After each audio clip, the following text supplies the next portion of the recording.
예, 안녕하십니까. 미디어치 이유 기자입니다. 오늘은 미국 정가의 뜨거운 이슈인 불법 이민 문제, 또 이와 관련해서 국경 장벽을 건설하는 문제에 관한 재밌는 외신 기사 하나를 소개시켜 드리겠습니다. 지금 트럼프 대통령은 국경에 장벽을 건설해야 한다는 입장이고, 민주당과 주류 언론 대부분은 장벽 건설에 반대하고 있습니다. 그런데 재밌는 사실이 민주당이 10년 전만 해도 불법 이민자 문제에 대해서 지금의 트럼프만큼이나 굉장히 강경한 입장이었다는 그런 재밌는 사실을 발굴한 기사가 있습니다. 그걸 함께 보시겠습니다. 자, 민주당은 국익보다 선거가 우선, 불법 이민 이슈로 드러난 미국 좌파의 민낯. 디 애틀랜틱이라는 친민주다 성향의 좌파 매체가 왜 민주당은 불법 이민 정책에서 이렇게 헤매냐 하고 민주당을 저격한 기사입니다. 그러니까 다시 말해서 좌파가 좌파를 비난한 거니까 굉장히 그 신빙성이 있는 기사겠죠? 리드는 이렇습니다. 미국 민주당이 불법 이민 문제에서 헤매고 있는 이유는 국익보다는 선거공학적 판단을 앞세우기 때문이다 라는 분석이 나왔다. 민주당은 본래 불법 이민에 분명히 반대하는 입장이었으나 라티노, 그러니까 남미 인종, 남미 국가들 출신들, 그 라티노는 민주당 지지 세력이라는 선거공학적인 판단에 따라서 10년 만에 입장을 정반대로 뒤집었다. 현재의 미국 좌파들은 10년 전 민주당 지도부가 불법 이민에 대해 어떤 입장을 취했는지 알면 충격에 빠질 것이다. 미국 좌파 진영은 트럼프 대통령 등장 이후에 공화당이 국수주의자로 변질됐다고 한탄하고 있지만은 미국 좌파의 변신도 그에 못지않다. 그러면서 2005년에서 2006년 당시에 좌익 진영 스타급 인사들의 발언을 세 가지를 소개를 했습니다. 자, 첫 번째. 불법 이민은 미국의 법치, 경제, 사회, 문화 등의 다양한 분야를 초토화시킨다. 공정성 관점에서도 절대 용인할 수 없다. 이 강경한 발언의 주인공은 글렌 그린월드라는 유명한 좌파 언론인입니다. 자, 두 번째. 저임금 이민자와 경쟁으로 국내 인력들의 최저임금 하락을 가져올 뿐만 아니라 저임금 이민 노동자들이 국가 재정을 악화시키는 건 명확한 사실이다. 결론적으로 미국은 저임금 숙련 이민자의 노동 유입을 막아야 한다. 이 주장은 노벨상을 수상한 좌파 경제학자의 대부인 폴 크루그먼의 발언입니다. 자, 세 번째. 나는 친이민자 단체들의 집회에서 멕시코 국기를 볼 때마다 애국적 분노가 끓어오른다. 왜 미국 국기를 들지 않고 멕시코 국기를 흔드느냐 이런 말이죠. 또 차량 정비소에서 통역사를 대동하고 수리해야 하는 현실도 짜증스럽다. 이 발언의 주인공은 버락 오바마 미국 대통령입니다. 이렇게 그린월드와 폴 크루그먼, 오바마 이 세 명의 좌파 진영 스타급 인물들이 약 10년 전에 했던 발언들을 보면 현재 트럼프 대통령과 그 지지자들의 불법 이민에 대한 강력한 문제 제기와 전혀 다를 바가 없습니다. 이 스타급 발언자들의 발언뿐만이 아니라 민주당, 그러니까 불법 이민 이슈에 대한 민주당 전체, 좌파 전체의 분위기도 상당히 바뀌었습니다. 2008년 당시에 민주당 전당대회에서는 이런 발언이 나왔습니다. 불법 체류자들은 우리의 이웃이지만 미국이 더는 불법 이민을 수용할 수 없다. 불법 체류자를 고용하는 것은 법치를 유린하는 것이다. 이런 발언이 민주당의 전당대회에서 나왔다는 겁니다. 그런데 이게 2016년에는 어떻게 바뀌냐? 미국 이민법에 심각한 문제가 있다. 이런 식으로 불법 체류자에 대해서 직접적으로 지적하고 거론하지를 않고 미국에게 문제가 있다고 오히려 그 책임을 미국으로 덮어 씌우고 있습니다. 그러면서 이 기사를 쓴 누구였죠? 베이나트 편집장은 어떻게 설명을 하고 있냐면은 2008년 민주당 전당대회에서는 불법 이민을 무려 3차례나 언급을 했는데 2016년 전당대회에서는 불법이라는 단어 자체가 아예 사라져버렸다.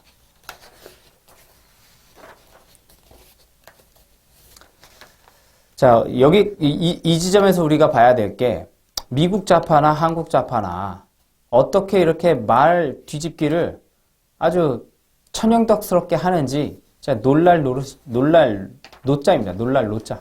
예.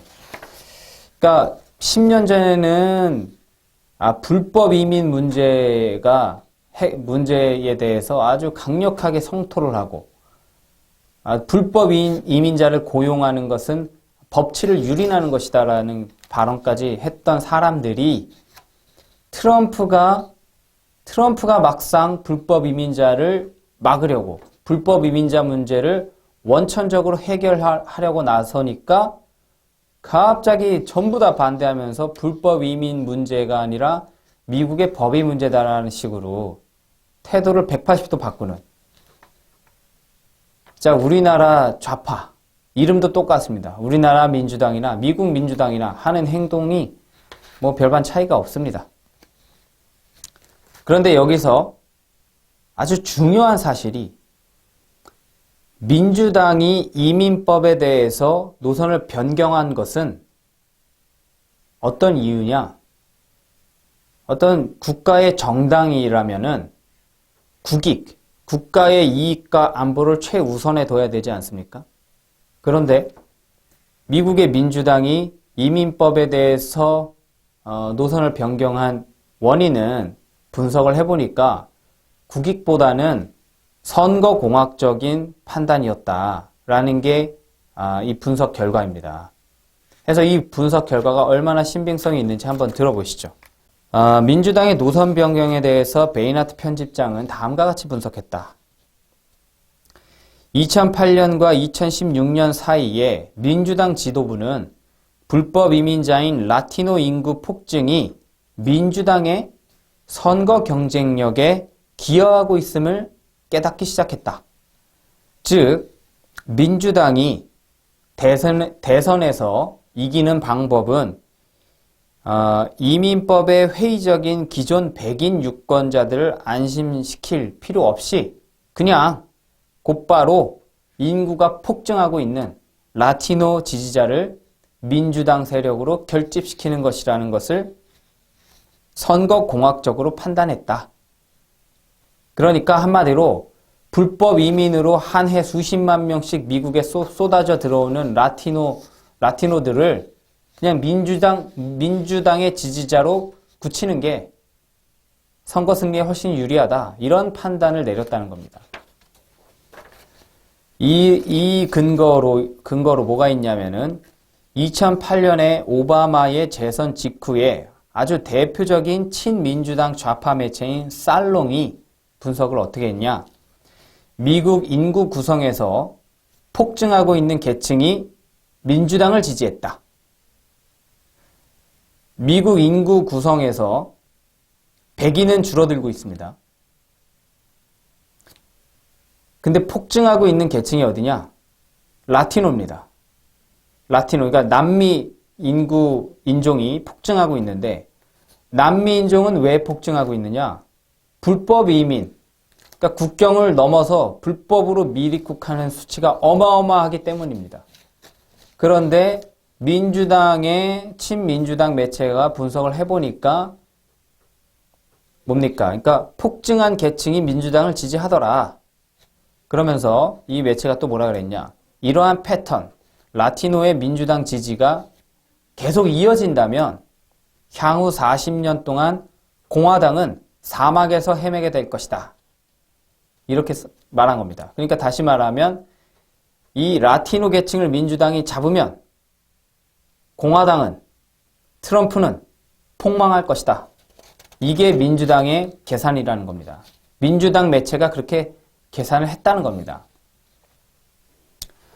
그래서 오바마 행정부가 실제로 불법 이민, 당연히 누구든지 대통령이 되면 국가 이익을 생각하지 않을 수 없지 않습니까?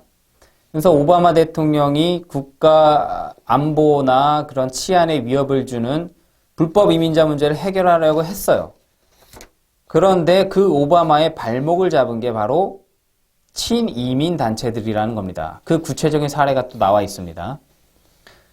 오바마의 재선 캠페인 무렵 친이민 단체들은 오바마 행정부의 불법 이민 추방 명령에 항의하며 2012년 6월 덴버에 위치한 오바마의 콜로라도주 대선 캠프 사무실에서 연좌 농성을 벌였다. 우리 좌파 단체들의 그 막 점거 농성, 막 천막 농성과 그대로 닮았죠? 이렇게 시위를 하니까 오바마 행정부는 농성 10일 만에 16세 미만 불법 체류자에 대한 추방 명령을 해제하는 등 관련 단체의 요구 조건을 대부분 수용했다. 이게 바로 우리나라도 마찬가지죠. 떼법. 단체로 떼를 쓰면 그것에 끌려다니는 좌파 지도자들의 전형적인 특징이죠. 국가 지도자는 이러면 안 됩니다. 국가 지도자는 무엇이 옳은지 알고 있어요.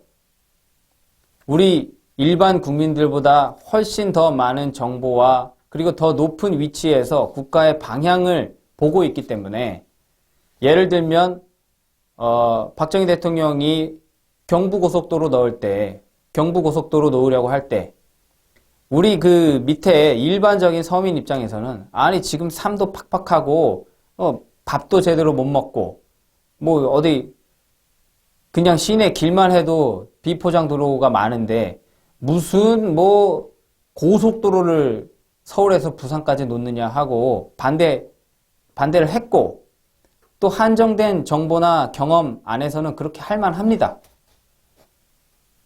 그때 그런 그 민중들의 그 정서를 부추기는 정치 세력도 언제나 존재를 했고 그때 당시에는 김대중이 얼마나 반대를 했습니까? 김대중이 막 경부고속도로를 놓느니 그 돈으로 농업 보조금을 줘라. 농업 생산량을 향상시켜라. 이런 식으로 반대를 했죠. 하지만 국가 지도자라면 해야 되는 일은 해야 되는 겁니다. 누가 반대를 해도. 그래서 박정희 대통령은 경부고속도로를 놓았고 그게 바로 대한민국 경제의 동맥이 되어서 대한민국 경제 발전에 큰 기여를 했다는 사실은 우파나 좌파나 지금은 모두 인정하는 겁니다. 그런데 지금 좌파 대통령인 오바마조차 그 법치가 실현되고 있는 미국에서도 단체로 친이민 단체들이 때를 쓰니까 자기가 옳다고 생각하고 불법 체류자에 대해서 추방 명령을 내려놓고도 그걸 철회했다는 거 아닙니까? 자, 오바마 행정부, 그러니까 대통령도 이렇게 휘둘렸고 그 다음에 미국의 재벌들도 어떻게 흔들렸는지 한번 보시죠. 이러한 압박은 친이민단체뿐이 아니었다. 그러니까 오바마 행정부, 그러니까 좌파 정치 세력이 불법 이민자를 용인하도록, 그러니까 반이민자 정책을 포기하도록 압력을 넣고 있는 것은 친이민단체들 뿐만이 아니고 이번에는 기업들도 있다. 그러면서 그 사례로 뭐가 있냐? 서부에 위치한 친민주당 성향인 IT 기업들은 값싼 임금을 위해서 H-1B, 그러니까 외국인 노동자 비자, 이 이 비자의 발급을 늘려줄 것을 요구했다. 2016년 당시 미국 블룸버그 통신의 사주이자 뉴욕시장이었던 마이클 블룸버그는 미국의 신경제재단을 조직을 했습니다. 해서 친기업적인 이민 정책을 설득하고 다녔는데 이 재단에 속한 기업이 어디냐? HP, 보잉, 디즈니, 뉴스코퍼레이션 등이 여기에 속해 있답니다. 여기에 더해서 3년 후에는 페이스북의 설립자인 마크 주커버그와 마이크로소프트의 창립자인 빌 게이츠도 이런 친기업적인 이민 정책을 설득하는 그런 대정부 압박에 참여를 했다고 합니다. 해서 그런데 여기서 요 대표적인 거대한 IT 기업들이 위치해 있는 곳이 어디냐? 실리콘밸리인데 그 실리콘밸리가 바로 캘리포니아주에 위치를 해 있어요. 이 캘리포니아주가 바로 미국의 서남부, 그러니까 태평양 연안에 있으면서 멕시코와 국경을 접하고 있습니다. 그러니까 멕시코 국경을 넘은 라티노 인구들이 그 값싼 노동력으로 캘리포니아주의 이런 대기업들에 접근하기가 상당히 좋은 거죠. 이런 또 뒷얘기가 있습니다. 그래서 친이민 시민단체, 친이민 정책을 지지하는 기업들, 여기에 인해서 이제는 학계까지도, 대학가의 유명한 학자들까지도 친이민 단체의 압력에 굴복하고 있다. 그게 지금 미국의 현실이라고 합니다. 그 사례를 또 말씀드리면 주요 언론에서 자주 인용하는 친이민 정책을 지지하는 학계 지식인들 대부분이 친이민 성향의 기업으로부터 연구 보조금을 받고 있다. 그 대표적인 사람이 캘리포니아 주립대 데이비드 캠퍼스의 경제학 교수인 지오반니 페리라는 사람입니다. 이 교수는 2015년 페리 교수는 뉴욕타임즈 자매 잡지에 이민자가 일자리를 잠식한다는 신화를 폭로한다 라면서 장문의 에세이를 써가지고 이민자는 현존하는 인력시장과 경쟁 관계가 아니고 미국 경제의 상호 보완적인 존재다 라고 주장을 해서 큰 반향을 일으켰습니다. 이와 관련해서 당시 뉴욕타임즈는 아주 이 불법 이민자 문제에 아주 선구적인 학자다라고 이 페리 교수를 치켜 세웠고, 이때 페리 교수가 내놓은 정책이 뭐냐면은 고난도 인력을 이민 정책으로 해소해라. 그리고 H-1B 비자 제한을 철폐해라. 라는 주장을 했고, 나중에 밝혀진 게 바로 이 페리 교수가 빌 게이츠와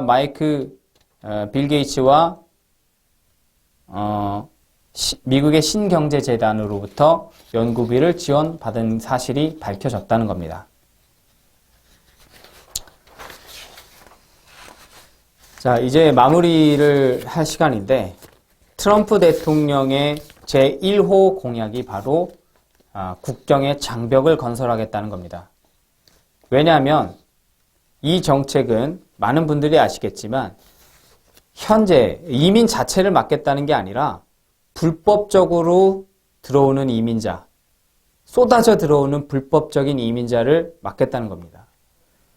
여기에 대해서는 심지어 이 불법으로 들어왔지만 현재 미국 시민권을 취득하고 있는 라티노 계층들도 이 트럼프의 정책을 지지했다고 합니다. 당연히 백인이나 흑인들의 상당수도 이 트럼프의 정책을 지지했고, 불법 이민자들이 들어와서 값싼 노동력을 제공하기 때문에 제조업에서 일자리를 잃어버리고 있는 수많은 그 블루칼라 노동자들도 트럼프를 지지를 했고, 또 무엇보다 기독교적 관점에서 그 불법 이민자들로 인해서 그 발생되는 여러 가지 아동학대나 국경의 치안 문제, 그리고 여성의 그 불법 이민 과정에서 아동과 여성들이 굉장한 그 성폭력과 그 아동 학대를 당한다는 게 수치로 다 나와 있습니다. 그래서 그런 것에 인도주의적 관점에서 반대하는 그런 기독교적인 세력들, 이런 사람들이 전부 다 트럼프를 지지를 했던 겁니다. 그런데 지금 트럼프가 막상 장벽을 건설하겠다라고 하니까 민주당을 필두로 해서 트럼프라면 경기를 일으키는 미국의 주류 매체, 그러니까 좌경화가 완료된 주류 매체들이 전부 다 지금 반기를 들고 나선 겁니다. 이 매체들이 미국 대선 당시에 다 아시죠? 투표를 시작한 당일에도 힐러리의 당선 확률이 90% 이상이라고 통계를 홈페이지에 게재하고 있던 그런 매체들입니다. 그러니까 트럼프의 당선이 얼마나 싫겠습니까? 이런 매체들이 지금 트럼프를 아주 전방위적으로 공격하고 있는 겁니다. 하지만 트럼프 대통령은 어떻게 하고 있느냐? 주류 언론에 기대지 않습니다. 본인이 트위터로 직접 국민들과 소통을 하고, 또 이번에 했던 것처럼 백악관 집무실 연설이라 그래서 국민들에게 직접적으로 생중계로 국가 긴급 현안에 대해서 호소를 하는 그런 방식도 취하고 있고, 또 이 사람이 선전선동에도 굉장히 능숙한 것 같아요.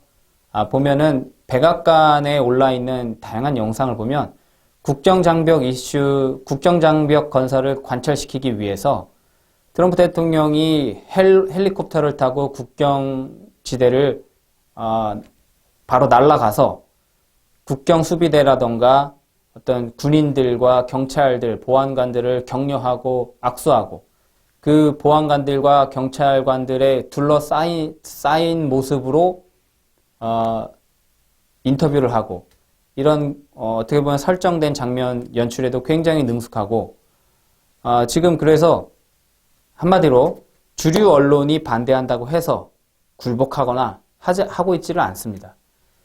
트럼프 대통령은 어쨌든 나중에 역사가 평가하겠지만은 국경 장벽이 미국에게 지금 필요하다라고 판단을 했고, 이것에 대해서 막 반대하는 정당이 막 어거지로 비판을 하고 주류 언론이 막 득달같이 달려들어도 굴하지 않고 할 수 있는 방법으로 최선을 다하고 있다는 겁니다. 지금 이 사안으로 연방정부 셧다운이라는 연방정부의 업무가 일시적으로 정지가 되는 그런 극단적인 상황까지도 지금 벌어졌고, 더 심한 얘기들도 나오고 있는데, 굉장히 흥미롭게 지켜볼 이슈입니다. 우리나라 정치인들도. 트럼프의 제1호 공약이 주류 언론의 반대에 의해서 막히느냐, 아니면 트럼프가 또다시 승리하느냐, 굉장히 재미있는 관전 포인트고요. 우리나라 정치인들에게 이런 트럼프, 언론의 반대에 맞서서 국정을 수행하고 있는 이 트럼프의 방식이 상당히 좀 참고할 만한 것 같아요. 그래서 저도 지금 그 우파 진영의 리더들이라고 하죠. 우리 황교안 전 총리나 김진태 의원님이나 또 누구죠?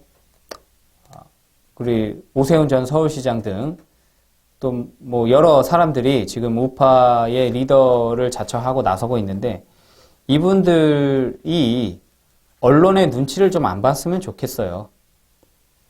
언론의 눈치를 엄청 보더라고요. 예. 제가 그 탄핵 당시에 태극기 집회가 엄청나게 일어나지 않았습니까? 근데 그 태극기 집회의 엄청난 열기를 보고도 상당수 그 자유한국당의 지도자급 의원들이 망설이더라고요. 그때 당시에 변 대표의 의견을 물어보기 위해서 자유한국당의 여러 의원들이 변 대표에게 정치적 조언을 구했던 것을 제가 알고 있고, 그 현장에 저도 같이 간 적이 있습니다. 그런데 그 의원은 어떻게 얘기하느냐, 조중동까지, 조선일보까지도 이렇게 나오고 있으니까 자기가 어떻게 할 수 없다. 못하겠다. 결정을 못하겠다. 그러더라고요. 그러니까 현장에서 얼마나 어마어마한 태극기가 있고 그 태극기 세력과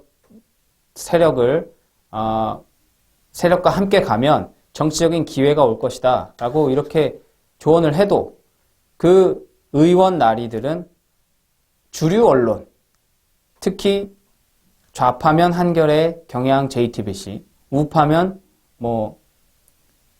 조선일보, 동아일보, 이런 매체의 눈치를 너무나 많이 본다는 겁니다. 그런 매체가 그런 방향으로 가자라고 하면 마음 편하게 가고, 그런 매체가 태극기 집회를 무시하고 하면 밑바닥에선 그런 움직임이 있는데도 매체 눈치를 보면서 움직이지 않는다는 겁니다. 하지만 여기 트럼프를 보십시오. 주류 매체 전체, 사실상 폭스뉴스를 제외한 주류 매체 전체와 전쟁을 하면서도 자기 할 일을 관철해 가고 있지 않습니까? 그리고 그 대통령이라는 자리는 활용할 수 있는 수단들이 너무나 많습니다. 지금 트럼프 대통령을 도와주고 있는 어떻게 보면 미국 백악관의 대변인 얼마나 잘합니까? 어떻게 보면 청와대 또는 백악관의 대변인의 말은 언론들이 무시를 할 수가 없죠. 쓰긴 써야 됩니다. 또 그런 수단도 있고 본인이 직접 어떻게 트위터를 하고 또 유튜브를 활용하고 지금 우리나라 정치인 분들께 드리고 싶은 말씀도 유튜브 시대에 왔지 않습니까? 얼마나 좋습니까? 주류 매체 눈치 안 보고 본인이 하고 싶은 말 유튜브에 직접 나와서 하면 되는 세상이 된 겁니다. 그러니까 말이 길어졌는데 부디 우리 우파를 이끌게 될 리더는 좀 주류 언론의 눈치 그만 좀 봤으면 좋겠습니다. 그리고 소신 있는 정치 했으면 좋겠습니다. 예, 감사합니다.